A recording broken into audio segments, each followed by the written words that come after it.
Olá pessoal, boa tarde. São exatamente 16 horas e 1 minuto. Estamos ao vivo agora para mais uma live super importante que vai tratar de um tema super urgente, super urgente. Vocês podem achar repetitivo o que eu falo, né? Porque todos os dias eu digo que todas as lives são importantes. As pessoas que estão entrando agora, por gentileza, muito obrigado. Aproveitem e convidem os amigos. Professor José Aleixo, prazer em revê-lo, a psicóloga aí, muito obrigado pela presença, tá? Josimar, meu amigo, meu querido, especialista em música. Raul Farias, muito obrigado pela presença. Todos vocês vão enviando aí, ó, através desse foguetezinho aí, um convite para outras pessoas, apertando o coraçãozinho, para que a gente possa chamar mais gente, para dar mais visibilidade. Professor Raul, direto de Lyon, muito obrigado pela presença. Silvana Antunes, psicóloga, muito prazer e muito obrigado, viu? Raul, vamos a mais uma. Carla Pessoa, seja bem-vinda. Eu peço a todos vocês que apertem o coração aí, porque a tarde hoje é de grandes emoções. Grande Mirtes, muito obrigado pela presença e a sua parceria. Diego Hernandes, aquele abraço, meu querido. Luiz Gabriel, todos vocês, vamos elevar a temperatura ainda mais, apertando o coração, né, da nossa live aí e convidando os amigos através desse foguetezinho aí, ó. Geode, Dr. Francisco, Gilson, todos vocês. Eu estou esperando o nosso convidado entrar na sala. Eu já conversei com ele pelo WhatsApp, tá? Ele está com certeza daqui a pouquinho conectando conosco para a gente bater esse papo, essa conversa super importante. Lívia, boa tarde, minha querida, um forte abraço para você. Então eu estou esperando o doutor Alexandro Gomes entrar na sala. Boa tarde, doutor Aleixo. Saudações rubro-negras, não, independentemente, né, daquela situação que a gente já sabe. Bola para frente. Boa tarde, meu querido. Boa tarde a todos. Olha, é muito prazer estar aqui com vocês. Prazer grande. Ele está no WhatsApp perguntando se está tudo ok. E a gente já aqui na sala, eu vou chamá-lo por aqui, tá? Porque eu disse a ele que às 4 horas em ponto estaria entrando, né? Mas deixa a gente o Instagram, tá? Vamos voltar. Muito bem. Minha gente, Matheus Williams, boa tarde, meu querido. Vera Lúcia, de Escada. Sejam todos bem-vindos. Espero que vocês estejam escutando aí essa belíssima música de Lenine, Marco Marciano.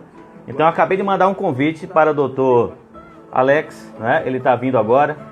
Ele estava no WhatsApp, então, mas aí assim, faz parte do processo, né? A gente perde alguns minutinhos, mas ganha ao longo da live, que promete ser extremamente informativa, educativa e estimulante, tá bom? Então eu peço a vocês que convidem todos os amigos, apertem o coraçãozinho aí, vão chamando as pessoas, tá? E daqui a pouquinho a gente traz aqui para a sala o doutor Alexandro Gomes para conversar conosco, né, sobre como a pandemia vem nos afetando, né, dentro desse contexto de mundo digital, como é que nós nos situamos. As mudanças são grandes, são profundas. Robson, muito obrigado pela presença. Todos vocês podem ir apertando aí o coração, chamando as pessoas, tá? Que eu estou só aguardando a entrada aqui do Dr. Alex para a gente começar a conversar. Eu já mandei uma confirmação para ele com a gente. Bom, Alexandre, agora sim. Já estou convidando o professor para a sala, tá? Daqui a alguns segundos ele estará conosco, tá? Então, mais uma vez eu agradeço a todos vocês pela presença, especialmente a presença do professor Alex. A imagem dele já está chegando agora na sala e será uma honra, um prazer muito grande conversar com o nosso querido professor Alexandro. A internet não está muito boa, pelo menos para mim, né? Eu não estou visualizando ele ainda, mas é só uma questão de segundos, né? Que tudo estará em ordem, tudo estará funcionando tranquilamente. Professor Alex, olha, eu não vou... Fica difícil. Geralmente eu peço para os meus convidados que saiam do Wi-Fi e fiquem no 4G. Mas como é que eu vou orientar uma pessoa que é especialista, não é? Constrangido, eu fico até acanhado. Então, eu acho Olha, ele vai tentar, pronto, ele saiu e vai tentar reconectar mais uma vez.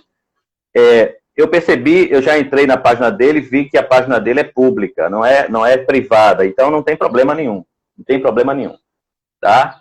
Mas vamos aguardar ele entrar mais uma vez. Enquanto isso, vocês vão convidando as pessoas, mandando mensagens, chamando para esse debate muito importante, tá? Que é justamente sobre o mundo digital. A gente está vivendo numa era extremamente tecnológica, estamos vivendo a quarta geração. Opa, 2 pessoas pediram para entrar, 2 pessoas. E agora, rapaz? 2 pessoas, espera aí. É aqui, ó, doutor Alex. Agora vai dar tudo certo, agora vai dar tudo certo. Tá? Vamos aguardar. Alexandre está entrando na sala. E agora, se Deus quiser. Olá. Tudo bom? Boa tarde, professor. Tudo bem, meu professor? querido? Tudo bem, graças a Deus. Escutando bem? Estou escutando muito bem. Pronto, então, maravilha, maravilha. Eu fiquei preocupado, eu fiquei constrangido em lhe orientar, porque do lado de cá, eu é que sou né, digamos assim, eu é que sou o aprendiz, então eu não poderia, mas geralmente eu digo para os meus colegas, olha, sai do Wi-Fi, vai para o 4G, que tudo dá certo e tal. É exatamente o que aconteceu aqui. Mas hoje em dia a gente não sabe onde é que está o conhecimento, né? Todo mundo tem que aprender com todo mundo, né? O professor aprende com o aluno, e aí a gente vai se complementando, né? Estou sentindo aí uma influência de Piaget, Paulo Freire, essa conversa vai ser muito legal, vai ser muito legal. Meu querido, olha, antes da gente começar a nossa conversa, eu sempre faço aqui um registro dos dados da pandemia, e hoje eu vou encurtar, vou ser mais objetivo, porque a gente precisa se solidarizar com as famílias, com as pessoas, não é? E o dado que eu tenho hoje do Brasil é de mais de 114 mil óbitos. Então a gente aproveita o momento, né, para deixar bem claro que a gente não pode silenciar diante dessa dor, dessas famílias, dessas pessoas, ao mesmo tempo prestar toda a nossa solidariedade. É o que a gente chama de empatia, né? É se colocar no lugar do outro, para estender a mão, é ter compaixão, tá? Então, meus queridos, hoje nós vamos conversar com um engenheiro de formação. Se eu falar alguma coisa equivocada, pode me corrigir, não tem problema. Ele é doutor em Ciências da Educação pela Universidade de Paris, 5, né? Professor na Universidade Federal de Pernambuco, tem mais de 200 artigos publicados, membro da Academia Pernambucana de Ciências e orientou mais de 60 dissertações e mestrados. Eu acho que esses números já estão desatualizados, eu busquei na internet. Então, nós temos a honra hoje aqui de conversar com o professor doutor Alex Sandro Gomes. Meu querido, muito prazer em tê-lo aqui.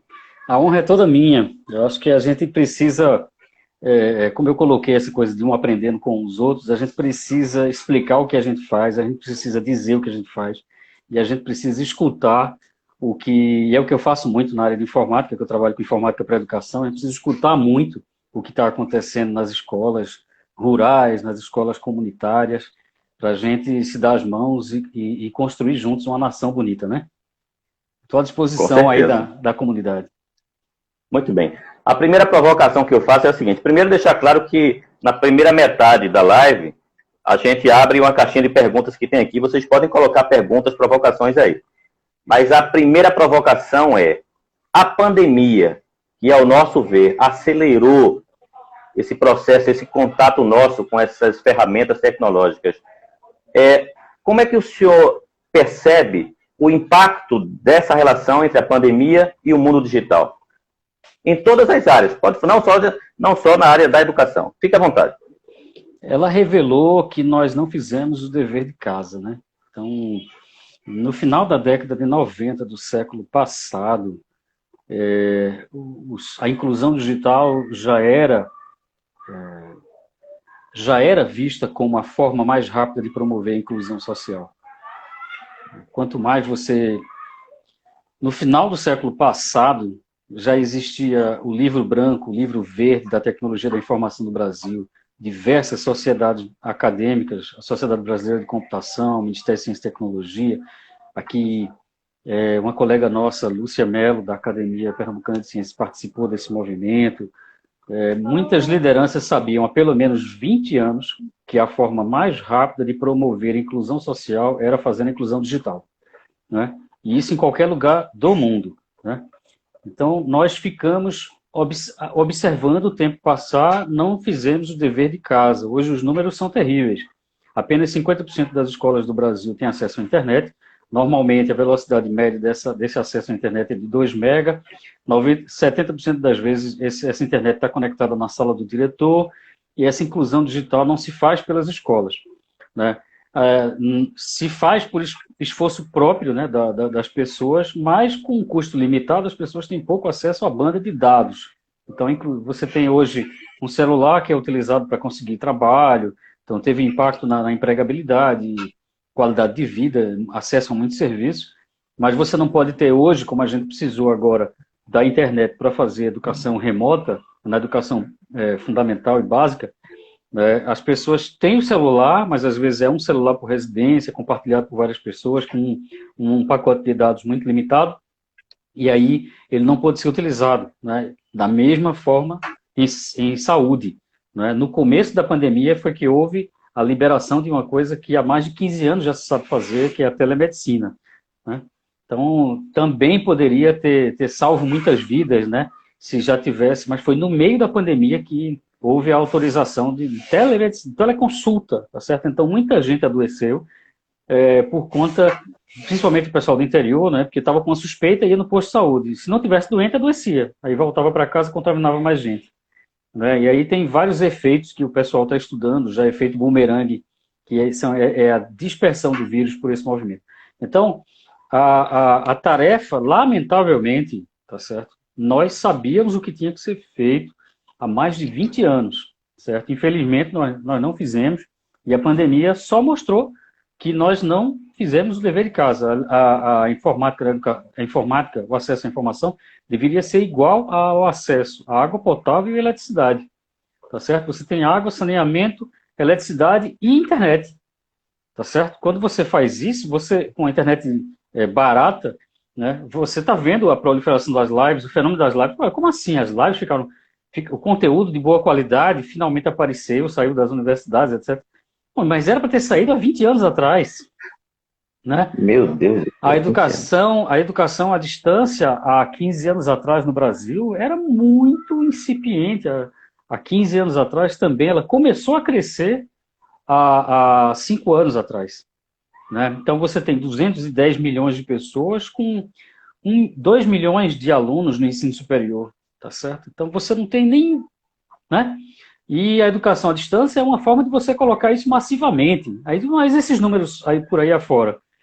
A Turquia, né? Eu participei de banca de doutorado há muitos anos atrás, de um aluno da Turquia que fazia doutorado na França. 40% da população faz cursos à distância ao longo da vida toda. No Japão, esses números chegam a 60% da população economicamente ativa não faz a graduação, ela faz curso o tempo todo, ao longo da vida, está sempre se atualizando à distância. Tá certo? Então, o consumo de dados não é para fazer não é para viver a pandemia, não. É para o crescimento das pessoas, para que a gente se reconheça, compartilhe conhecimento, como a gente está fazendo aqui agora, tá certo? De uma forma muito intensa, mas, infelizmente, nós não nos preparamos. O que a gente está vendo na educação básica, desde a educação infantil até o ensino superior, né, é uma tentativa de fazer acontecer alguma coisa. Começou hoje na Universidade Federal de Pernambuco, a propósito muito organizado, né, um planejamento muito detalhado, formação de professores, segurança jurídica, distribuição de equipamentos, plataformas, uma solução muito bem realizada. Mas que isso dure, que isso se espalhe, que isso vá para as empresas, para as associações, para as associações de modo de classe, sindicatos, que a gente procure utilizar e potencializar essa tecnologia da informação de uma forma muito intensa. Professor, eu fiquei muito preocupado com os dados que saíram da imprensa brasileira, logo quando começou esse processo, né? Que a pandemia veio demonstrar uma desigualdade também nessa área muito forte. Então, o Estadão trouxe em junho 1,4 milhão de jovens nunca acessaram a internet no Brasil. Em junho de 2020, a Agência Brasil, em maio, 4,8 milhões de crianças e adolescentes sem internet em casa. G1, 24 de maio de 2020, 30% dos domicílios no Brasil não têm acesso à internet. E o desespero dos profissionais de educação, que foram educados na base da TV. Imagine. Vamos lá. São duas situações, né? Nós organizamos na Academia de Ciências um encontro para discutir exatamente isso, a conectividade, né? E a internet, ela está nas cidades, mas chegar até a residência das pessoas é uma questão de empreendedorismo. Então, poderia ser do poder público, mas o poder público, em muitas situações, principalmente no interior, ele deixa para a iniciativa privada fazer a conexão daquele tronco, né, de banda larga até entregar no serviço domiciliar, é o que a gente chama de última milha. A última milha, ela é muito mal resolvida no Brasil, tá certo? É como investir em saneamento, né? $1 investido em saneamento, são grandes números, eu não sou dessa área, mas eu gravo alguns indicadores, né? $1 investido em saneamento, você está economizando $100 em hospital. Então a pessoa não vai adoecer. Então você vai gastar $1 com saneamento para não gastar 100 vezes mais quando a pessoa chegar no hospital, né, por habitante. É a mesma coisa com internet e educação, tá certo? Então você coloca, algo precisa ser feito, né, para que a gente dissemine, difunda o acesso à tecnologia da informação, à internet de uma forma geral, para prover todos os serviços de cidadania, tá certo? Aí está aí o portal br.gov, né? São mais de 300 serviços que envolvem toda a vida da pessoa, do nascimento ao falecimento, tá certo? E você precisa, para ter isso, você precisa ter alguma infraestrutura. E no lado dos professores, é ainda mais interessante analisar, né? Ele foi educado, como você bem colocou, nós somos da geração Coca-Cola, formados com a estética da televisão, né? Não existe nada mais antigo do que cowboy que dá os sentidos de uma vez e tal, né? Então, é um tempo diferente, é uma relação com o conteúdo diferente, com a instituição, com a autoridade, etc. E a geração que nós somos professores, de quem nós somos professores, alunos que estão no ensino fundamental hoje, eles têm outra relação com o conteúdo. Eles não esperam que uma autoridade chamada professor diga para eles se esse conhecimento está certo, porque eles se relacionam com a mídia de uma forma muito mais intensa, e alguns professores, eu já tive alguns choques como esse. Eu tive uma vez um aluno que não concordava com o que eu estava dizendo, ou ele queria mais argumentos. Não, por que eu tenho que acreditar no que você está falando? Eu disse, pai, eu tenho 20 anos de experiência. E daí que você tem 20 anos de experiência? Eu quero saber sobre esse ponto aqui, o que você tem a me dizer. E ele tinha toda razão. Ele tinha toda razão. A nossa experiência é de um tempo passado, tá certo? O professor é aquele que se atualiza o tempo todo para apresentar para o aluno a construção do conhecimento no tempo presente. Então, ele tem que trazer os elementos e explicar como é que ele defende isso. E, no caso aqui, a relação com a informação ela é diferente. Não adianta eu ouvir falar com o meu professor da faculdade, então acredite, porque tem 15 outros sites que vão dizer de uma maneira diferente o que o aluno vai encontrar. E aí, como é que eu fico, eu enquanto professor, né? Essa é uma relação, tá certo? Então, é claro que isso é o que a gente chama de alfabetização midiática e informacional. O professor tem que saber consumir e produzir mídia e conviver com ela, né? Então, a relação, por isso que eu falei, a relação da gente diante da mídia, às vezes, é de igual para igual com os alunos, né? Então, olhando para aquele conteúdo e é novidade tanto para ele quanto para mim. Mas essa alfabetização midiática e informacional, ela não acontece muito, né, nas faculdades de educação. Não vou generalizar, mas por exemplo, o que seria a formação ideal dos professores? Era, ao longo de todas as matérias, ele receber o conteúdo utilizando tecnologia. Então, eu vou discutir sociologia da informação, história, até empatia, a dimensão mais todas as dimensões mais humanas, né, até usar esse tipo de ambiente para conviver, discutir, experienciar o que a gente está fazendo aqui agora. Estou tentando me colocar no lugar da tua audiência aqui, né, são 25 pessoas, né, e eu me preparei antes e tal. Então, a gente às vezes dizia, não, por tecnologia, só por ser tecnologia, parece que é uma coisa muito fria, não é humana, mas não foi o humano que criou, então a gente, sabe, tem que se apropriar de uma maneira diferente, tem que entender as mídias, se apropriar ao ponto que eu possa me expressar, é como um músico, né?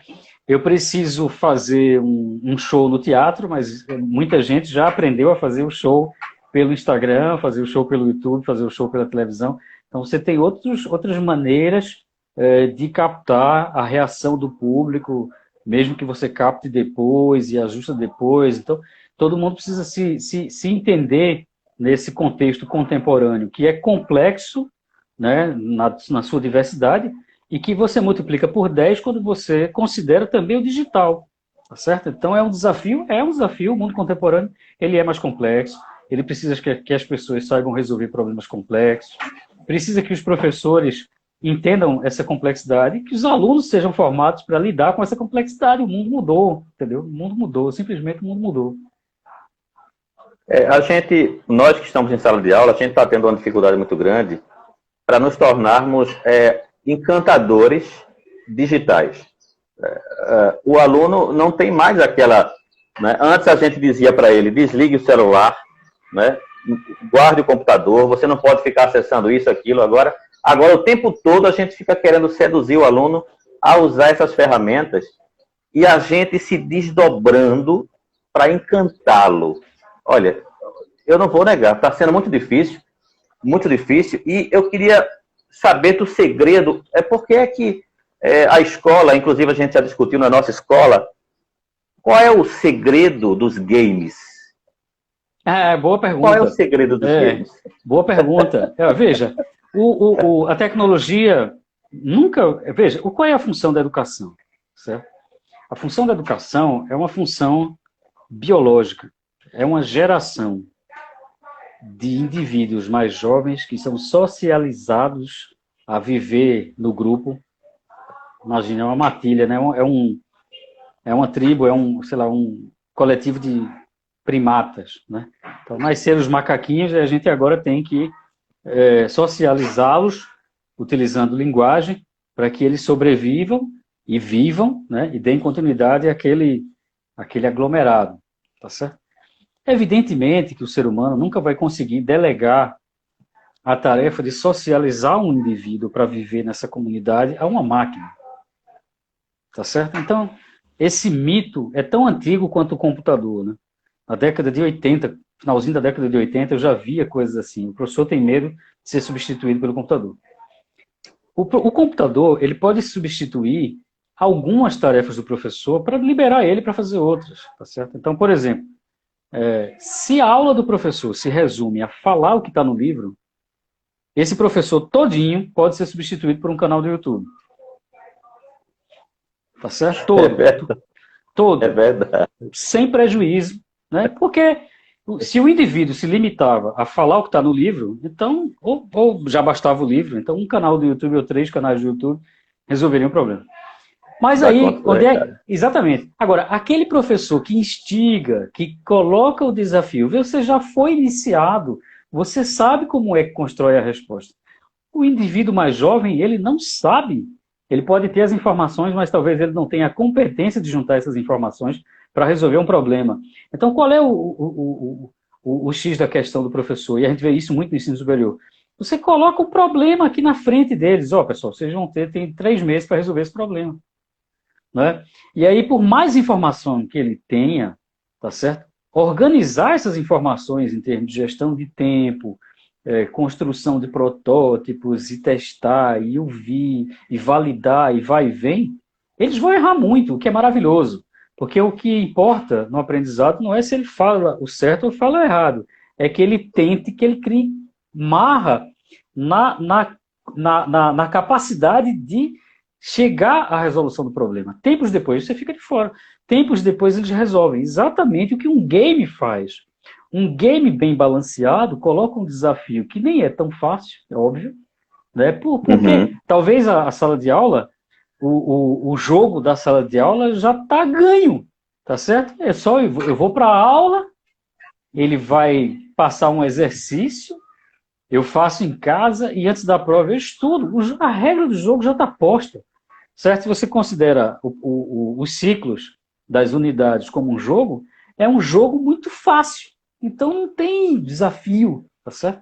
Aí se você fizer uma coisa muito complexa, e às vezes funciona, né? Teve um caso de um professor do interior de Minas Gerais que queria colocar um satélite dentro de um foguete que foi lançado no Japão. E conseguiu, tem até um documentário sobre isso.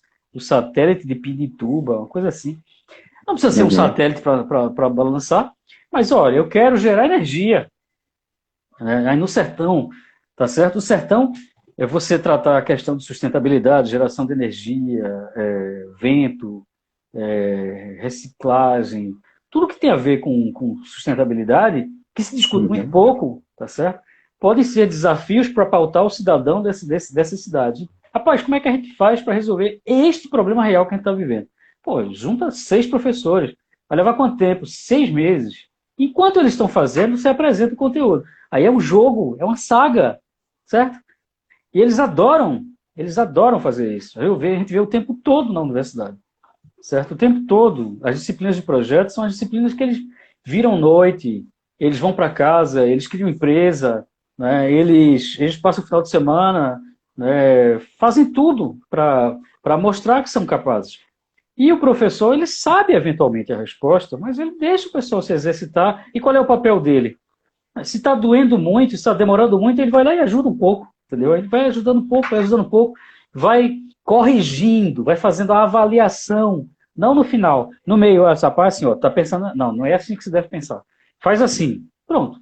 Você fez uma pequena avaliação, ajudou a ele a se formar, a avaliação da melhor qualidade, né? Você se coloca no lugar dele, percebe se ele aprendeu ou não aprendeu e diz para ele o que é que ele tem que fazer rapidamente, no momento que ele está com a dúvida. Então você tem a ajuda que o jogo dá no momento da ajuda e o jogo da educação agora não tem regras claras.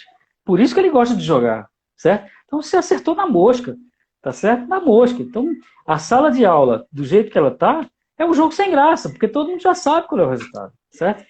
É um jogo sem graça. Todo mundo é o jogo que meu avô jogava, é o jogo que meu pai jogava. Eu já sei como é que vai ser. Eu estudo, é tão chato. Eu vou estudar no dia anterior à prova, né? Então eu preciso problematizar, né? Eu preciso ser mestre do tabuleiro desse jogo e criar coisas que levem ele a pensar cada vez mais complexo, né?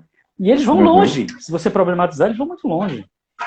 Agora, professor, veja só, diante dessa problemática da educação, eu vou fazer uma outra pergunta que envolve a educação, envolve a escola também, e aí a gente agradece a presença do pessoal do Epitácio Pessoa, dos professores que entraram aqui agora, professor Ednício, a doutora Tereza Deiró, lá da Bahia, que é professora, né, da área de nutrição da Universidade Federal. Então a gente agradece a presença de todos, o professor Raul de Lyon, que está conosco, né, sempre nos acompanhando, nos ajudando e nos apoiando também.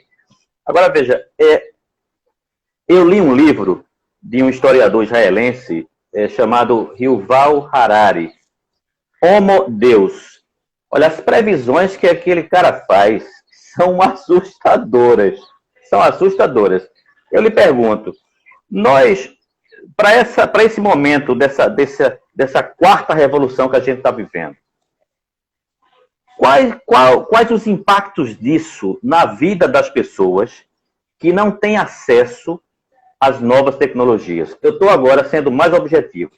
Os analfabetos digitais, aquele que recebeu no seu celular um comunicado, olha, você vai ter agora um auxílio emergencial, e ele não conseguiu baixar o aplicativo nem movimentar o dinheiro. Vamos lá, a gente está falando para professores, né? Eu já li os livros dele, eu recomendo para educadores conhecerem também um livro que foi lançado em setembro do ano passado, 21 lições para o século XXI. Tá? Então, e ele, no começo da pandemia, ele soltou muitas notas interessantes, porque várias das previsões dele, inclusive essa de que a gente teria um surto viral que escaparia ao controle dos antibióticos que a gente conhece. Isso está previsto, né? Não se sabia o dia e hora, tá certo? Mas o momento chegou. Vamos lá. Todo mundo sabe o que é evaporação, né? Então eu pego a água, ela evapora, tá certo? Todo mundo sabe o que é passar do líquido para o gasoso. Eu posso dissolver o gelo, né? Eu vou aquecer o gelo, ele sai do sólido para o líquido. O que é que acontece quando você tem um mundo hiperconectado, né? Os seres humanos, na relação econômica de trabalho, a gente vai sair do sólido para o gasoso, tá certo? Então, o que significa isso? A gente vai sair de operário, né? Eu sou funcionário de uma empresa que me sinto explorado. São palavras do Yuval Harari, nesse livro, 21 lições para o século XXI. A inteligência artificial, ela quando substitui tarefas rotineiras de um humano pouco criativo, e a gente está vendo isso acontecer, há 2 anos atrás foi com call center, tá certo? Então, 90% de call center que a gente recebe de ligação é robô, tá certo? O robozinho fala, né? Estou falando com... Né? Aí você, sim. Verdade. Né? Então, tarefas simples realizadas pelo humano, elas simplesmente vão desaparecer. Então, eu me achava explorado como funcionário de um call center, de repente eu sou irrelevante no mundo do trabalho. Então, não é o ser humano que não domina o celular, é o ser humano pouco criativo, pouco capaz de empreender, pouco capaz de gerar riqueza para si e para outrem, né? A capacidade de design, as capacidades de empreendedorismo, elas vão ser essenciais, porque muito do que a gente entende como postos de trabalho, que é muito pior do que os postos de trabalho vão desaparecer. Os postos de trabalho que vão continuar existindo são para pessoas capazes de criar modelos de negócio. Tá certo? Então, como é que a gente deveria estar formando os nossos cidadãos hoje, o egresso do ensino médio? Né? A gente deveria explicar o conhecimento de ciências, matemática e linguagem, eu não diria que é irrelevante, mas é absolutamente insuficiente, e é por isso que a Base Nacional Comum veio, né, provocar essa transformação no ensino médio, inclusive simplificando a quantidade de matérias, agrupando as matérias por matemática, humana e ciências. Né? Para quê? Para que a gente tenha tempo de desenvolver as capacidades criativas e de resolução dos problemas, inclusive a capacidade de empreender. Né? Existe na BNCC o projeto de vida. Então, você ajudar o aluno a entender quem ele é, fazer um pequeno projeto de vida, nem que seja um projeto de vida no curto prazo, que formação ele vai empreender, em que carreira ele vai seguir, em que área ele quer viver, etc. Né? Porque esse planejamento é essencial para que ele continue crescendo, né? Para que ele continue criando oportunidades. E eles precisam ter a capacidade de criar riqueza para si e para outrem, seja dentro de uma organização ou fora de uma organização. Tá certo? Por quê? A quarta revolução industrial, ela vem para substituir aquilo que a gente achava que era apenas do ser humano, que era o pensar. Então, grande parte da atividade cognitiva, ela já é substituída por máquina. A máquina vê, a máquina reconhece placa de carro, dá multa, ela acompanha exames de câncer no Instituto do Câncer de Fortaleza. O diagnóstico pelo Watson da IBM já é melhor do que o médico faria. A máquina é muito melhor do que um advogado, então você já está terceirizando coisas de escritório da advocacia a inteligências artificiais para evitar erros de contrato. Né? Então, eu li uma matéria, me permita, dizendo que o Vaticano já tinha uma máquina tomando confissão. Muito provável. Uma experiência no Vaticano. É muito provável, porque isso não é uma coisa ruim, né? Porque aí é a espiritualidade, é a crença. Né? Se eu estou falando com um padre ou com uma máquina e eu estou fazendo a minha autorreflexão e etc., então é muito provável que tenha um efeito espiritual da espiritualidade, do grau da espiritualidade sem nenhuma relação com a religiosidade. Certo? É muito provável. Portanto, da mesma forma como nós estávamos há 20 anos, né, no momento de ter colocado a internet, nós sabemos hoje que o cidadão ele precisa ter competências criativas para resolver problemas. Então, hoje, a escola tem que se mobilizar rapidamente para formar esse cidadão hoje. Porque imagine a crise daqui a 20 anos, tá certo? Já existem relatórios, eu tenho aqui, eu até me preparei aqui, eu trouxe um relatório chamado O Mundo em 2050. Já existem alguns livros que falam sobre cenários futuros do mundo em 2050. Um deles é as 4 forças que vão forjar a civilização no futuro. Eles dizem com todas as palavras, o hemisfério norte vai estar bem, o hemisfério sul vai estar com muito problema, tá certo? Muito problema. O que significa uma cidade como Recife, com 2 milhões de pessoas, com 60% de desempregados, tá certo? E quando a gente tiver, tá entendendo? Então, os postos de trabalho vão desaparecer, a gente fica lutando por vagas de emprego, mas os empregos vão sumir, tá certo? Então, a educação... Ao mesmo tempo, nesse setor que o senhor atua, de alta tecnologia, falta mão de obra, né? Falta sempre mão de obra, né? Aqui, o Porto Digital, na pandemia, só uma empresa contratou 500 pessoas. Tá? A Stefanini contratou 500 pessoas, o Porto Digital, quase 1.000 pessoas, e contratando todos os dias, tá certo? Ou seja, nós precisamos que o egresso do ensino médio seja uma pessoa com capacidade para ser profissional no século XXI. Ou seja, ele tem que entender muito bem de mídia digital, ele tem que ter a capacidade de fazer a concepção de produtos e modelos de negócio, ele tem que colaborar por plataformas digitais muito bem. Não é só usar o celular, isso é uma coisa de 2000, né? Usar o computador era uma coisa de 2000. Né? Ele tem que colaborar muito bem, ele tem que saber fazer planejamento. Né? Então, tem uma série de competências que vão muito além do currículo do ensino médio, né? Muito bem. Professor Alexandro, olha, a gente tem que fazer esse registro, né? Chegamos à primeira metade da nossa conversa. A professora Sônia Marinho, da Universidade Federal Rural da Bahia, está presente. A Adriana Oliveira, a professora Eliane, do município de Escada. Tem muita gente boa, tem estudantes também. O pessoal, o nosso público é mesmo esse do ensino médio, a grande maioria. Tem um rapaz aí, Jossi, lá de Frecheiras, é um distrito do município de Escada, da Zona da Mata Sul. Então eu vou abrir essa caixinha agora de perguntas e espero que quem está aí do outro lado coloque mais perguntas.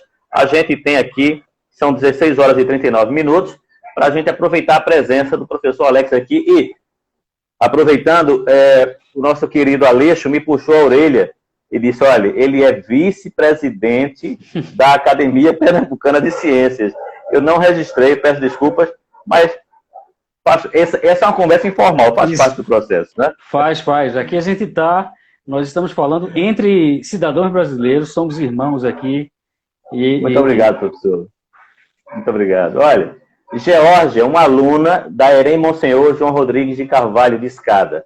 Que tipo de influência a geração Z e as gerações posteriores sofreram pós-pandemia? Nós ainda estamos atravessando, mas está valendo. E tem a pergunta, a provocação do professor Raul. Essas disciplinas de projetos podem ser aplicadas no secundário? Fica à vontade, professor. Ótima pergunta. A gente está acompanhando aqui na universidade, nós fomos solicitados a acompanhar algumas escolas, né, com as plataformas que a gente criou. Tem muito sofrimento, viu? A geração Z é chamada de geração Centennial. Né? A geração Y nasceu depois de 85, é a Millennium. Depois de 2005 já é a Centennial. Então, essa geração, né, ela tem como uma das características é a customização de serviço.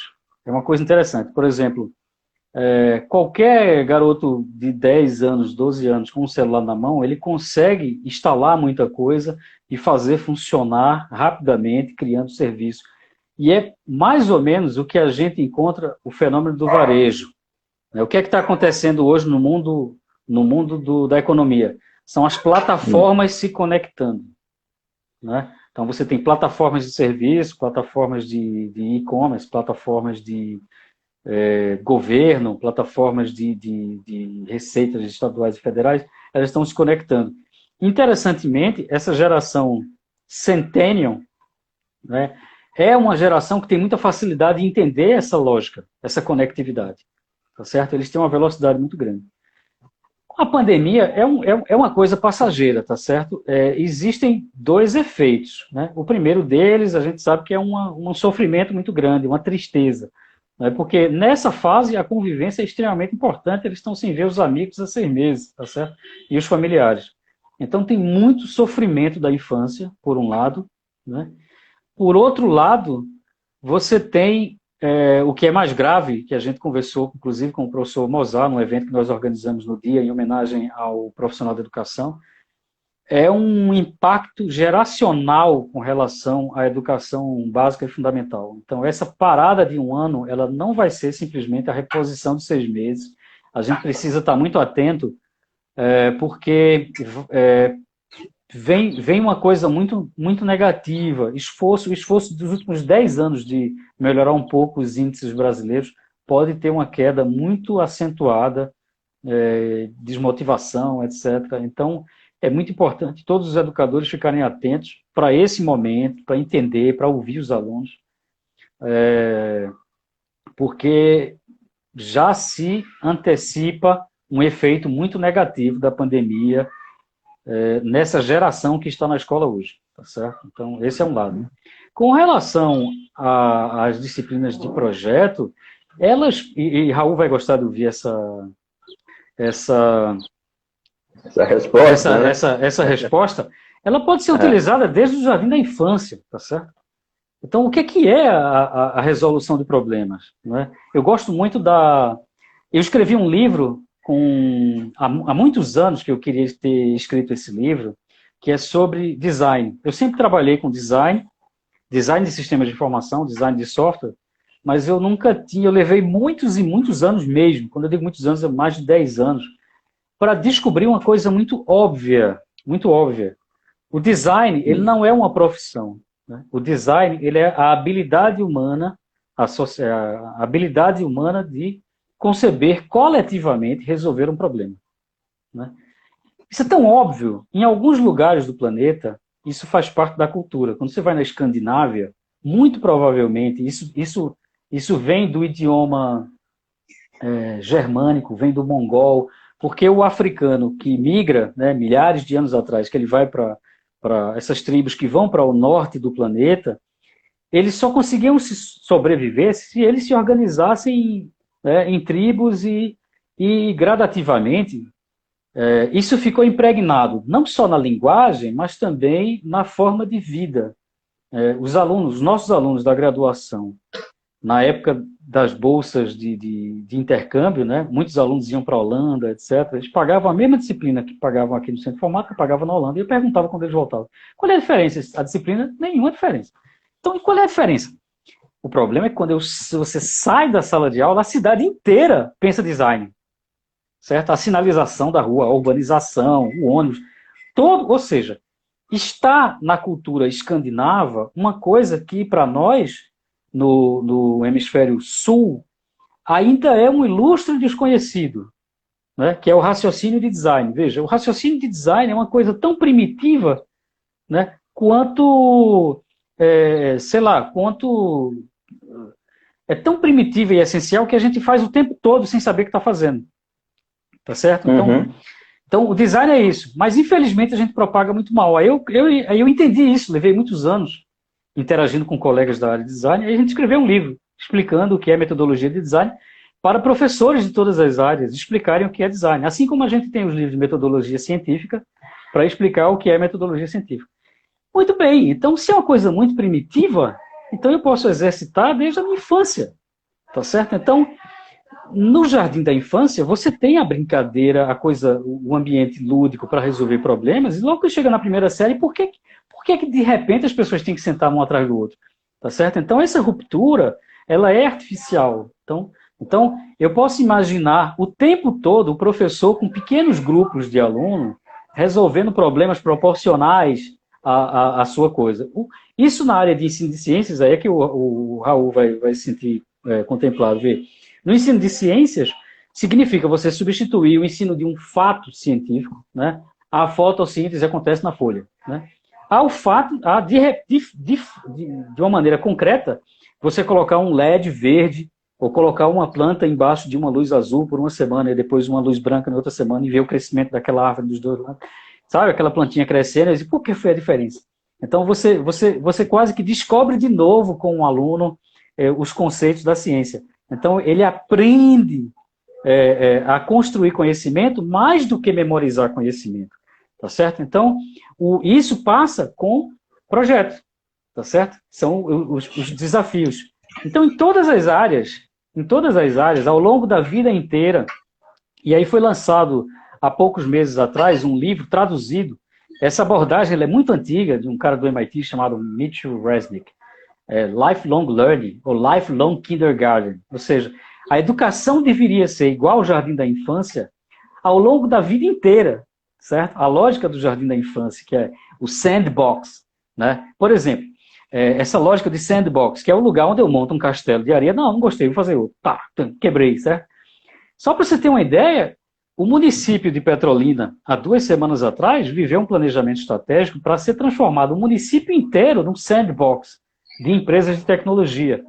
Né? Os bancos de desenvolvimento da Bahia, de Pernambuco, né, os bancos federais, ministérios, tudo, criaram no território de Petrolina uma área franca para a instalação de empresas de tecnologia de ponta, semáforos inteligentes, cidades inteligentes, carros autônomos, não sei o quê, e transformaram o município inteiro numa ideia de sandbox. Sandbox é uma expressão da área de inovação. Por que, que eu não posso ter cada sala de aula como um sandbox? Tá? Você está entendendo? Um lugar onde eu posso criar uma pequena solução e destruir. Ah, não é essa que eu quero, então destrói. Vamos fazer outra. Por que deu errado? Essa é a pergunta que o professor tem que fazer. Por que deu errado? Certo? Então ele tem que brilhar os olhos para puxar os alunos a construírem a solução e ele mesmo, tá certo? Recentemente, não gosto de usar exemplos meus não, mas é um desafio para o professor universitário continuar aprendendo, né? E hoje em dia não tem esse cientista que não precise, não tem profissional que não precise estudar o tempo todo. Eu praticamente preciso fazer uma graduação nova, tá certo? Dada a quantidade de técnicas que foram inventadas nos últimos 5 anos, entendeu? É uma graduação inteira para você se atualizar. Mas é isso, entendeu? É projeto o tempo todo. Olha, já que o tempo da gente é curto, vamos aproveitar. Eu vou ter um bloco aí de 3 perguntas ou são comentários, eu vou abrir. O professor Raul Manhães está trazendo um tema que é muito forte para a gente, que é a questão da distribuição de renda. Qual a influência do desenvolvimento do mundo da informática na distribuição de renda? E agora vamos ver aqui as outras questões. A professora Mirtes diz o seguinte: a ETE Epitácio Pessoa tem interesse em almejar parceria para enaltecermos o perfil dos nossos estudantes do ensino médio e do subsequente em redes. Aqui no Cabo de Santo Agostinho tem um curso de redes e ela está perguntando como é que pode se estabelecer essa parceria, tá? Deixa eu ver aqui, vai anotando aí, vai anotando. Ana Luísa, aqui também do Cabo, como ficará a situação das aulas presenciais? Mas aí eu acho que, não sei se caberia nesse momento, mas fique à vontade, fique à vontade. Outra questão a professora Mirtes. Professor Alex, como almeja fomentar essa necessidade de inclusão digital? Bom, ela está insistindo nessa questão da parceria entre as escolas. Professor Alex, veja, eu conversei com vários colegas de Gamileira, Recife, Cabo de Santo Agostinho, Escada, e a expectativa de muita gente é: como é que a Universidade Federal de Pernambuco, dentro desse contexto da pergunta do Dr. Raul, ou empresas privadas no Porto Digital, no César, como é que essas instituições podem chegar aos mais pobres para incluí-los digitalmente, para que eles não sejam deixados para trás? Independentemente da pandemia, eles podem ser deixados para trás em função dessa 4ª revolução. Que esforço nós juntos poderemos fazer, incluindo a Academia Pernambucana de Ciências? Claro. Bom, A questão da inclusão digital é muito parecida, certo? Então, empregabilidade, trazer o jovem para ter vida plena, né, na quarta revolução industrial. Para você ter vida plena nessa quarta revolução industrial, você precisa ter um conjunto de habilidades, certo? Então, considere, é igualzinho a essa coisa. Ficamos 20 anos sem investir em tecnologia da informação, então quando a gente precisou fazer ensino remoto, não tinha internet, né? É a mesma coisa. Então, chegaram os empregos da quarta revolução industrial. Eu preciso de pessoas, né, que tenham esse conjunto de habilidades. Então, o que a gente pode fazer, eu tenho, por exemplo, começado a interagir com a comunidade do Pina, né, que também faz a mesma questão. É o estudante do interior, em todo mundo, que é questão nacional, na verdade, tá certo? Então, se nós não tivéssemos commodities, imagine se o mundo não quiser mais comprar soja e aço, né, o que acontece com o Brasil, tá certo? De uma hora para outra. Se essas duas commodities param de ter valor no mundo, né? Caricaturando, tá certo? Ora, o que é que a gente precisa mapear, né? Hoje a gente sabe quais são os currículos internacionais das universidades, a gente tem acesso aos relatórios de futuro do trabalho, a gente sabe mapear exatamente quais são as competências das profissões. Então, para você ter um profissional para o Porto Digital, ele tem que ter um pensamento lógico, abstrato, matemático, muito bem resolvido, né? Então, o que é que eu preciso fazer em todas as séries para criar as situações onde o aluno pode exercitar? É igual ir para a academia, tá certo?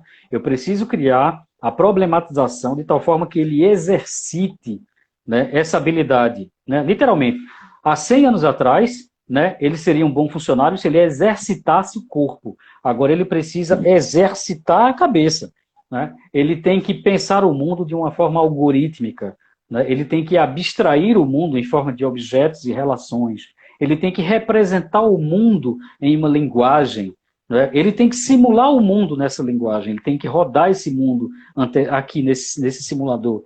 Então, essas linguagens e essas habilidades precisam ser exercitadas, tá certo? Então, hoje você tem plataformas que podem proporcionar esse exercício para crianças, em todas as plataformas, tá certo? Então, Scratch e mais uma centena de outros ambientes ajudam professores e alunos a desenvolverem essa maneira de representar o mundo, de antecipar fatos, né, de controlar máquinas, etc. Então, é se apropriar de uma linguagem tecnológica, não como substituto, mas para ser um humano superior a essa máquina. É aquela coisa do professor. Se o professor só sabe falar, não sabe problematizar, ele vai ser substituído por uma máquina.